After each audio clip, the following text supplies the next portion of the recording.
Hi and welcome to Web Design Wizard. Today we'll be talking a little bit about resistors. There are two ways that you can have resistors in a circuit. You can have them in series or in parallel.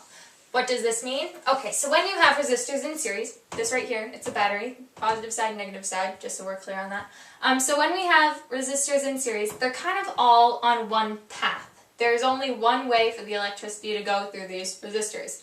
When we have resistors in parallel, they're kind of like a choice, where the electricity can go down this way, or it can go down this way, or it can go down this way.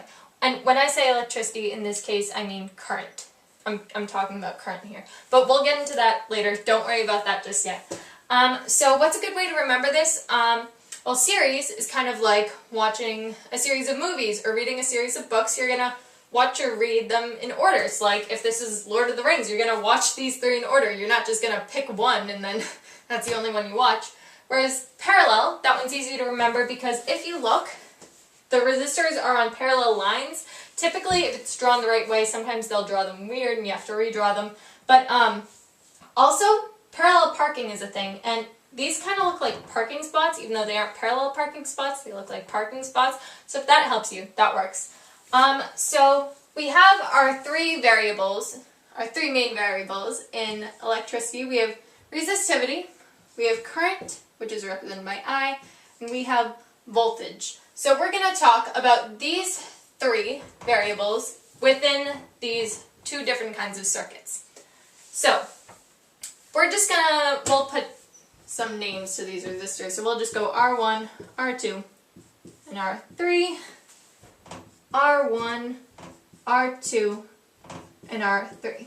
Okay, so resistance for this circuit, for all of it, so R equivalent, the equivalent resistance of this entire circuit is equivalent to just the resistance of the first resistor plus the resistance of the second resistor plus the resistance of the third resistor. So R1 plus R2 plus R3. That's the equivalent resistance. It's pretty easy. This one, it gets a little weirder. The equivalent resistance of this circuit in parallel is equivalent to 1 over R1 plus 1 over R2 plus 1 over R3. I feel like that's slanted at a really weird angle. All divided by 1 divided by all of that. So, yeah, those are your equations. They're good to know. But if you want, if all these resistors have the same resistance, so like R, and then we'll erase the numbers on these ones too, R. Well, in this case, it's just R plus R plus R. So the equivalent resistance of this circuit, I'll just erase some of my resistors, is going to be 3R because it's just R plus R plus R. So I'll circle it. And then over here, you can go through this equation, you can do it, but I don't feel like doing that. It's just going to end up being R divided by 3. It's going to be the equivalent resistance of this circuit. Pretty easy. So now we're going to go on to the current. Let me just erase my resistance stuff so I don't run out of room. Here we go. Okay, I want to make something clear first. Current doesn't dissipate. It doesn't just disappear. Like, you know how voltage can kind of dissipate through resistors as like heat or light or something like that? That does not happen to current. Current does not just disappear. That isn't a thing. But anyways, in this circuit, current only has one path that it can take. So it's going to be the same the entire way through. So like if I take the current here, it's going to be the same as the current here, as the current here, or the current here, or the current anywhere on this wire is going to be the same. It's going to be the same the entire way through, so I'm just going to write that. Current is constant. So I constant, current is constant.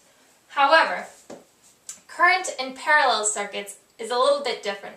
So current, while it can't dissipate, it can split up and combine at junctions. And if you don't know, junctions are where 3 or more, like, I guess you could say, branches of a wire meet. So like see here where it's like a junction. It's like an intersection on a road. Oh, we're using a lot of road metaphors here. Wow. If you're in driver's ed, this is probably making sense. But it's like here's a junction right here because we have a line going this way, a line going this way, and a line going this way. So current goes in here, and then it splits up and it goes this way and this way. And we can calculate how much current is going to go either way, but I don't feel like doing that right now because that would make this like a 20-minute video, and hopefully this is 20 minutes. But anyways, the current's going to split up and it's going to choose different paths. So some current is going to go this way, and some current's going to go this way. And then, like, when it gets down here at these junctions, down here, let me put some dots at all the junctions. When it gets to these junctions on the bottom, it's going to combine together again. So we're going to have current coming in, and current coming out. The current coming out is equal to both the currents coming in. And here, the current coming in is equal to both the currents coming out. So that is Kerckhoffs Junction Law, if you don't know that. It is I in, current in, is equivalent to current out, which is handy to know. But anyway, so the current in all these it isn't necessarily the same. However, if you take the current right here before it's gone through any resistors and the current right here after it's gone through all the resistors, that is going to be the same, because by the time it gets here, it's going to gain back all the, it's going to combine all the current back together that it split apart before. Hopefully that's clear. Anyways, now we're going to move on to voltage. Let me just erase some stuff. All these random dots I made over here on series. There we go. I'll erase my junctions and my little current lines. Okay. So, voltage is not like current. It can be dissipated. It can be turned into light or heat or things like that.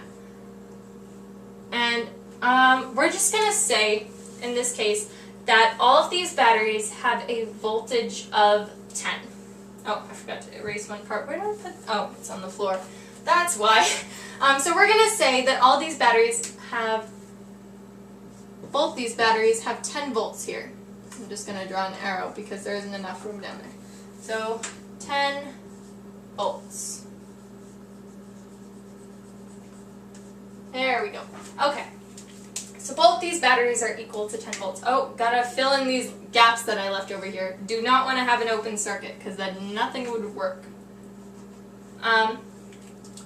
So I'm going to use different colors to represent this. If you're colorblind, don't worry because it's not super important. But I'm going to say that, actually we're going to make it 9 volts for the sake of math because I don't feel like dealing with decimals. So we're going to say both these batteries are 9 volts. So in a series circuit, dropping the marker all over myself, so it starts off with, actually I'll start off with green, because green is like good, like electrons are all happy if you want to use Mr. Cav's metaphor. So the electrons are all happy here, they're good, they're green. So they're coming out and they have 9 volts. We're going to say green equals 9 volts. I'll make a little color chart up here. And then we'll say blue equals 6 volts. Do I have enough colors for this? Oh, no, I've got plenty of colors. God, I got so many for Christmas. And then we'll say, oh, you can't see pink at all. I won't use pink. Never mind. Do we have purple? Yes, purple you can probably see. Say the purple equals 3 volts. And then we'll say that red equals 0 volts, because by the time you get to red, you're kind of dead. Hey, that rhymes. Anyways, so it's coming out, it's got 9 volts, and then it goes through this resistor, and it's going to lose 3 volts. I can show you how you would calculate that, but I don't have time to do that tonight. I still have homework to do. So, so when it comes out, it's going to drop some voltage in there, and now it's going to have 6 volts coming out. And then it's going to drop some more voltage in this resistor. So now it's only going to have 3 volts here. That was a bad line. So now it's purple down here. And then when it goes through this resistor, it's going to drop the rest of its voltage, and now it's going to be dead, and it's going to be red. I'm glad that those rhymed. Make it easier to remember, even though it's not really. too important. But anyways, so as you can see, the voltage drops over each resistor. And the voltage drop is not necessarily the same. In this case it is, because all of our resistors have the same resistance, so all of their voltage drops are 3. But yeah, so voltage drops are not voltage changes in a series circuit. Whereas in parallel, if we go over to lovely, lovely parallel.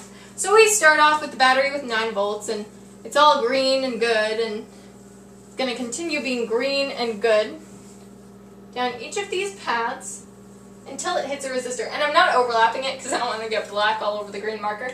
And then it hits these resistors. And these resistors are going to take out all of it. Well, yeah, so now down here, it's going to be red because each resistor, since it's going from 9 volts, and we know that it has to be 0 volts back when it gets here. Because, how do we know that? Can't pronounce his name. Kirchhoff, I think that's how you pronounce it. American bookworm syndrome. I don't know how to pronounce words. But anyways, Kirchhoff's loop law says that we have to lose all this voltage when we get back here. So we can start off with 9 volts, and by the time we get back here, we're going to have 0 volts. So we know that we're going to have 0 volts here, and we know we start out with 9 volts. So we can draw this. And if we look, the voltage drop across each resistor is the same. They're all going from 9 volts to 0 volts. So their delta V, actually I'll do that in black so it's not confusing. So their delta V, their voltage drop, is all equivalent to 9 volts. Good? Nice. And that would work even if these were different resistances. They would all still have the same voltage drop. Hopefully that was helpful. Thank you for watching. If you need help, I will be in the CAF before school tomorrow. Or you can text me or email me. Hopefully this was helpful. See you tomorrow. Bye!